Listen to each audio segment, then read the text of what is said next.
this last week, I had a friend from our church, Dan Hayden, into our house, and we're in the kitchen. And I have this random idea that one day I can invent this product that makes $1 million. I don't know.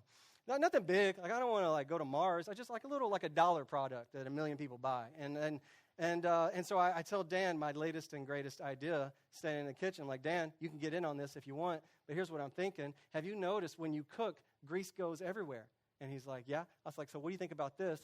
On your oven, you pull out this cover, and it kind of covers all that grease, so it keeps it all contained. I'm very excited and passionate. I'm convinced it's going to make me millions. And Dan, as kindly as possible, says, well, I think that's what the oven vent is for.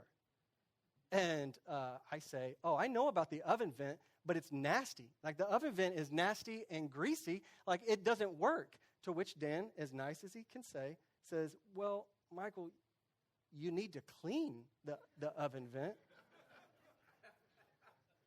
To which, this is 45 years old, I'm learning for the first time, you can pop those out. I don't know if you know that. And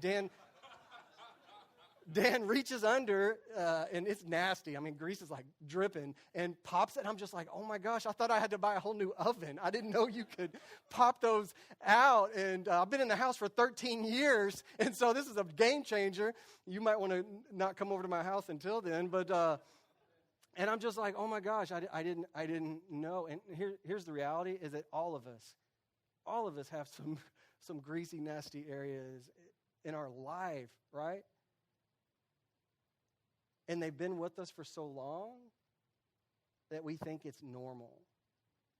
We think there's nothing you can do about it. And what we need is because we're so close to it, right? I was just so close to my oven vent. I didn't know.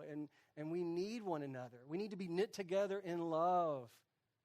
Somebody from the outside that gets involved in the interior of our lives, that gets in our kitchen of our soul and says, hey, do you know you can just pop that out?